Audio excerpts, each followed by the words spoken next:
Perdana Menteri dikagumi Indonesia. Perdana Menteri Malaysia Datuk Seri Anwar Ibrahim dan isterinya Datuk Seri Wan Azizah Wan Ismail tiba di Jakarta dalam rangka kunjungan kerja pertama beliau ke luar negara. Anwar disambut oleh Menteri Pekerjaan Umum dan Perumahan Rakyat Basuki Hadimuljono dan Duta Besar Indonesia ke Malaysia Hermono.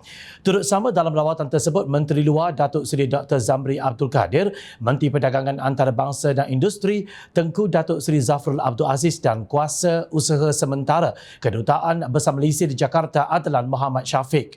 Rombongan Anwar diraikan dengan upacara yang amat meriah di Indonesia bila melakukan pertemuan empat mata bersama Presiden Joko Widodo di Istana Bogor. Anwar Ibrahim bersama Jokowi menyaksikan penyerahan 11 Letters of Interest atau LOI daripada perusahaan Malaysia untuk penyertaan dalam pengembangan Ibu Kota Negara atau IKN Nusantara oleh Menteri MITI Tengku Zafrul kepada pengerusi lembaga pihak berkuasa IKN Nusantara Bambang Susantono. Selain itu, 8 nota kefahaman atau MOU antara sektor swasta Malaysia dan Indonesia turut ditandatangani dalam kunjungan tersebut. Anwar Ibrahim juga menyampaikan syarahan umum dan menghadiri sesi pertemuan dengan diaspora Malaysia di Jakarta. Syarahan beliau mendapat review yang amat positif daripada Dr. Syahganda Nainggolan, aktivis Koalisi Aksi Menyelamatkan Indonesia atau lebih dikenali sebagai KAMI. Datuk Seri Anwar Ibrahim memberikan ceramah memukau di hadapan ratusan tokoh-tokoh yang menyesaki ruangan Auditorium Bank Mega Jakarta siang tadi. Katanya dalam satu hantaran yang diterbitkan di portal publica.r.mo.id.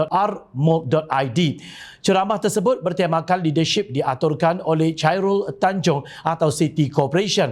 Mengapa Datuk Seri Anwar Ibrahim memukau? Pertanyaan ini menjadi perbahasan teman-teman kami. Kita akan mengurai dua hal besar, yakni sosok Datuk Seri Anwar Ibrahim dan fikirannya. Sosok ini terlihat dalam gaya orasinya di podium.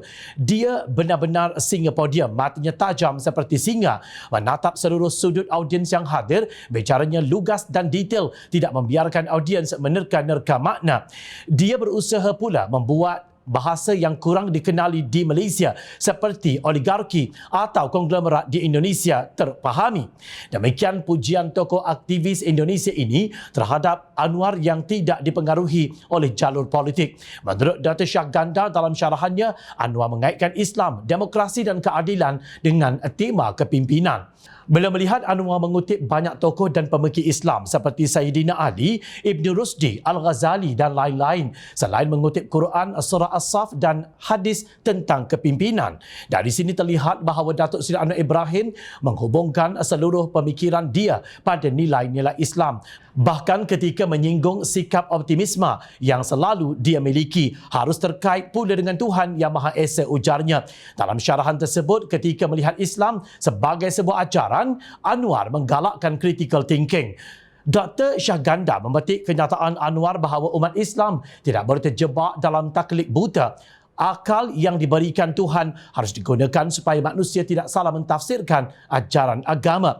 Katanya inilah keluasan fikiran Datuk Seri Anwar Ibrahim ketika melihat seputar kontroversi pemikiran Ibn Rusdi versus Al-Ghazali tentang incoherence of philosophy. Bercakap tentang demokrasi, Anwar berkata pemimpin harus mendengar suara orang-orang di sekitarnya, juga harus menyerap aspirasi dan keinginan rakyat. Menjadi pemimpin harus mengikuti proses yang benar. Fikiran Fukuyama tentang democratic accountability yang mengingatkan jangan melakukan pilihan raya umum secara curang menjadi rujukan Anwar. Kalau sudah berkuasa harus deliver. Maksudnya dalam istilah Anwar, sesuaikan perkataan dengan perbuatan, ujar Dr. Syahganda. Demokrasi menurut Anwar juga harus mempertimbangkan keadilan hak-hak kaum minoritas. Meskipun Islam mengajarkan ukhuwah Islamiyah, Islam menurutnya juga harus melingkupi ukhuwah insaniyah atau persaudaraan sesama manusia. Intinya seorang pemimpin itu harus berfikir tentang keadilan untuk semua. Menurut Anwar, hidup ini tidak bermakna jika tidak bermanfaat untuk orang-orang miskin. Pemihakan kepada orang miskin bersifat universal. Perdana Menteri Malaysia itu juga berjanji bahawa tenaga kerja Indonesia TKI akan berubah lebih baik di era pentadbirannya yang belum pernah terjadi di era pemerintahan Malaysia sebelum ini. Janji ini dia sampaikan bukan kerana TKI itu orang Indonesia, tetapi lebih kerana masalah humanity. Datuk Anwar Ibrahim sensitif pada nasib orang miskin. Bahkan dia mengatakan penderitaan yang dialaminya di penjara tidak bermakna jika dibandingkan dengan penderitaan rakyat, tegas Dr. Shah Ganda. Beliau juga memuji sikap Anwar yang mementingkan kesejahteraan rakyat berbanding dengan hanya keuntungan korporat. Anwar berpendirian bahawa akumulasi modal tidak boleh hanya menguntungkan segelintir orang sahaja. Perdana Menteri itu melihat pembanterasan kemiskinan harus dimulai dengan peningkatan kualiti pendidikan. Jangan terjebak pada barbarian specialization di mana specialization atau pengkhususan dicapai melalui pengorbanan sisi humanity dan morality. Harus ada keseimbangan di antara kedua-duanya. Demikian aktivis di Indonesia melihat sosok Anwar yang menurutnya luar biasa. Di sini maksud luar biasa bukan luar tabi'i seperti yang dicanang oleh Presiden PAS Tan Sri Abdul Hadi Awang dan para walaun.